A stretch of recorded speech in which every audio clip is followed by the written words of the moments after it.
طلب وزير الخارجية الأمريكي أنتوني بلينكين من الجزائر دعما رسميا لمقترح الإدارة الأمريكية الأخير الذي أعلن عنه الرئيس جو بايدن خلال مؤتمر صحفي بخصوص إنهاء الحرب في قطاع غزة بين الكيان الصهيوني والمقاومة الفلسطينية. وفي هذا السياق تلقى وزير الخارجية الجزائري أحمد عطاف مكالمة هاتفية من كاتب الدولة الأمريكي بلينكين لمناقشة تطورات الأوضاع في القطاع بشكل مفصل. قبل متابعتك للفيديو لا تنسى الاشتراك في القناة وتفعيل زر الجرس ليصلك كل ما هو جديد. خلال المحادثة الهاتفية تبادل الوزيران الرؤى حول المبادرة التي أعلن عنها الرئيس الأمريكي جو بايدن، حيث كان الهدف الرئيسي منها وقف الحرب العنيفة في قطاع غزة. تم التأكيد على أهمية تعزيز وصول المساعدات الإنسانية للسكان المتضررين والتحضير لمرحلة إعادة الإعمار في القطاع التي تعد ضرورية لتخفيف المعاناة عن الشعب الفلسطيني.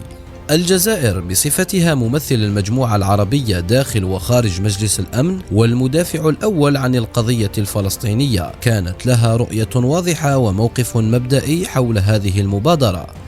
الوزير أحمد عطاف أعرب عن موقف الجزائر بشكل واضح، مشددا على ضرورة اغتنام الفرص التي تتيحها هذه المبادرة لضمان تحقيق هدف وقف دائم لإطلاق النار، وهو الشرط الوحيد الذي تضعه الجزائر. وأكد عطاف أن هذا الشرط يتطلب أن يوقف الكيان الصهيوني إرهابه على القطاع بشكل دائم ومستدام وليس بشكل مؤقت أو مشروط.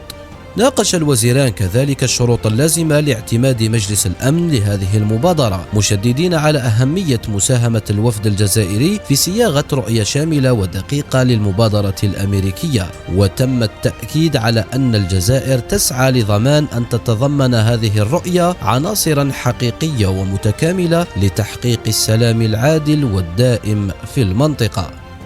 أوضح عطاف أن المبادرة الأمريكية يجب أن تضع حدا للمحن التي يعاني منها الشعب الفلسطيني في القطاع، وأن تكون خطوة نحو تسوية نهائية وعادلة ودائمة للصراع الإسرائيلي الفلسطيني.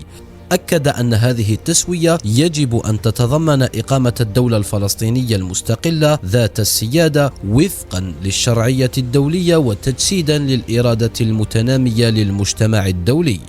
وفي سياق تعزيز الدعم الدولي للقضية الفلسطينية، شدد عطاف على أن الجزائر تلتزم بموقف مبدئي وثابت يدعو إلى السلام العادل والشامل، وأكد أن موقف الجزائر يعكس قوة دبلوماسيتها في طرح القضايا ومعالجة الأزمات والتفاوض مع الدول الغربية التي تعتبر الداعم الأول للكيان الصهيوني. وأضاف أن هذا الموقف يعكس قدرة الجزائر على التأثير والمساهمة الفعالة في الجهود الدولية لحل الأزمات والنزاعات في المنطقة، وخاصة ما يتعلق بالقضية الفلسطينية. ختاما، أبلغ وزير الخارجية الجزائري نظيره الأمريكي بموقف الجزائر قيادة وشعبا تجاه مبادرة الرئيس الأمريكي بايدن. هذا الموقف يؤكد مجددا قوة الدبلوماسية الجزائرية في الطرح والمعالجة والمفاوضة، مشيرا إلى أن الجزائر تسعى دائما إلى تحقيق سلام عادل ودائم يخدم مصلحة الشعب الفلسطيني ويضع حدا للمعاناة التي يعيشها بسبب الحصار والعدوان المستمر.